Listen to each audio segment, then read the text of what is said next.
Gauss की प्रमेय। इस गॉस की प्रमेय को समझने के लिए सबसे पहले हमें बंद पृष्ठों को समझना पड़ेगा। तो यहाँ पर हम कुछ भिन्न प्रकार के बंद पृष्ठों को प्रयुक्त करेंगे।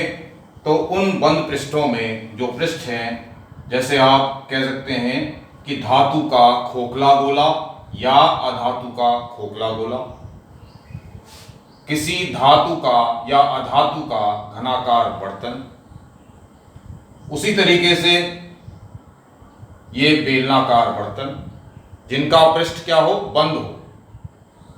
उसी तरीके से जैसे गुब्बारा है, हवा से फूला हुआ गुब्बारा, तो ये भी क्या है, एक प्रकार का बंद पृष्ठ है। अब उसी आधार पे गॉस की प्रमेय को समझेंगे। तो गॉस की प्रमेय का जो कथन है वह कथन है, किसी बंद पृष्ठ से होकर गुजरने वाला वैद्युत फ्लक्स पृष्ठ के भीतर स्थित कुल आवेश का 1/ε0 गुना होता है। अतः बंद पृष्ठ से गुजरने वाला वैद्युत flux phi E equal to 1/ε0 Q. इनके कहने का मतलब यह है कि यदि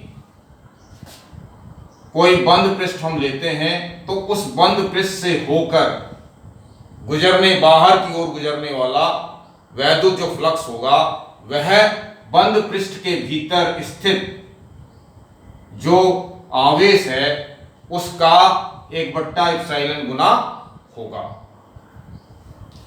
इसे यहां पे अब सिद्ध करेंगे हम। तो यहां पे हम क्या करते हैं, एक बंद पृष्ठ ले रहे हैं जिसे हम गॉसियन पृष्ठ भी कहा जाता है, विज्ञान की भाषा में इसे गॉसियन पृष्ठ कहा जाता है। तो ये एक किसी भी आकृति का हो सकता है, ये गोलाकार भी हो सकता है, अर्ध गोलाकार भी हो सकता है, या टेढ़ा मेढ़ा भी हो सकता है, लेकिन है क्या, ये बंद है, क्लोज पृष्ठ है। अब ये बंद पृष्ठ हमने लिया तो इस बंद पृष्ठ पर यहां हमने एक प्लस क्यू आवेश रखा हुआ है। अब इस प्लस क्यू आवेश से क्या निकल रही है, वैद्युत बल रेखाएं बाहर की ओर को निकल रही हैं, और वैद्युत बल रेखाओं की संख्या को हम क्या कहते हैं, वैद्युत फ्लक्स। तो जब यहां से वैद्युत बल रेखाएं बाहर को निकलती हैं तो वैद्युत फ्लक्स भी बाहर निकलता है। तो अब हम यहां पे इस जो बंद पृष्ठ है, गॉसियन बंद पृष्ठ जो है, इस पर एक लघु पृष्ठ, एक छोटा सा पृष्ठ का हिस्सा हम ले लेते हैं जिसका क्षेत्रफल है dA, और इस dA से होकर हम क्या करते हैं, एक घन कोण अंतरित करते हैं। तो ये जो पृष्ठ है dA, ये प्लस q आवेश पर कितना घन कोण बना रहा है, d ओमेगा। और इस बिंदु से, बिंदु P से आवेश की दूरी या केंद्र की दूरी कितनी है, r। तो अब हम यहां पे एक चीज देखेंगे, बिंदु P पर हमारे पास क्या क्या चीजें हैं, यहां से वैद्युत क्षेत्र आवेश से सीधी दिशा में निकल रहा है, और जो ये लघु पृष्ठ dA है इसका क्षेत्रीय वेक्टर dA वैद्युत क्षेत्र की तीव्रता के साथ थीटा डिग्री का कोण बना रहा है। अब यहां पे हम सबसे पहले लघु पृष्ठ, गॉसियन पृष्ठ पर खींचे गए लघु पृष्ठ से होकर गुजरने वाले वैद्युत फ्लक्स का मान ज्ञात करेंगे। तो लघु पृष्ठ dA से होकर गुजरने वाला वैद्युत फ्लक्स d फाई e, तो d फाई e जो होगा वो E डॉट dA के बराबर होगा।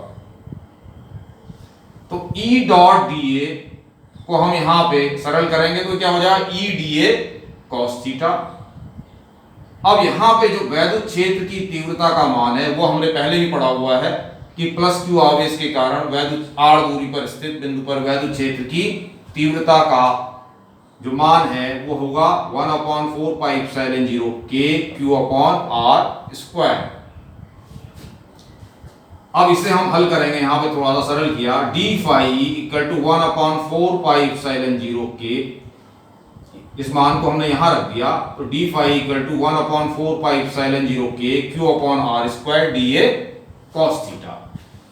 अब हम यहां पे स्थिति देखेंगे कि हमारा जो पृष्ठ है वो थीटा कोण पर झुका हुआ है। झुकाव कितना है? थीटा है। तो यहां पे हम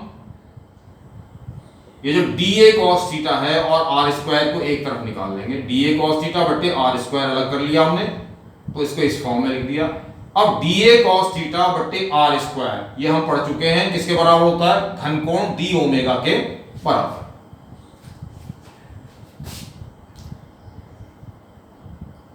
अब ये जो घन कोण है, ये घन कोण डी ए के द्वारा केंद्र पर अंतरित घन कोण है।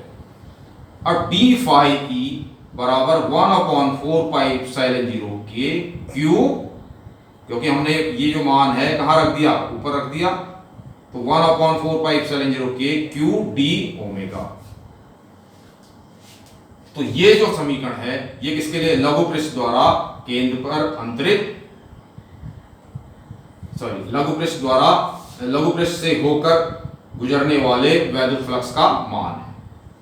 अब हम क्या करेंगे?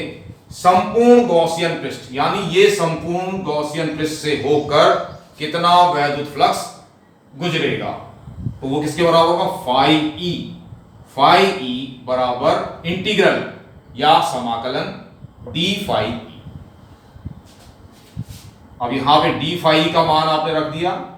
अब इसमें से जो नियतांक हैं उन्हें हम बाहर निकाल देंगे। 1/4 पाई एप्सिलॉन 0 के क्यू, वेरिएबल क्या है? डी ओमेगा, क्योंकि इसी को बदलते हुए लेना चाहेंगे, तो ये डी ओमेगा जो है वेरिएबल है, तो इसे हमने इंटीग्रल के अंदर लिया। अब यहां पे इंटीग्रल डी ओमेगा, इसको भी हम पिछले अध्याय में पढ़ चुके हैं, ये किसके बराबर होता है? 4 पाई स्टेरेडियन के बराबर। तो इस मान को इस समीकरण में जब हम रखेंगे तो phi E equal to 1/4 pi epsilon 0 के क्यू इंटू 4 पाई। अब ये 4 पाई से 4 पाई कैंसिल हो जाएगा, तो आपके पास फाई ई आएगा क्यू बट्टे एप्सिलॉन 0 के। यदि पृष्ठ के बाहर माध्यम निर्वात या वायु हो तो के का मान क्या लिया जाएगा? 1 लिया जाएगा। तो phi E equal to q upon epsilon 0।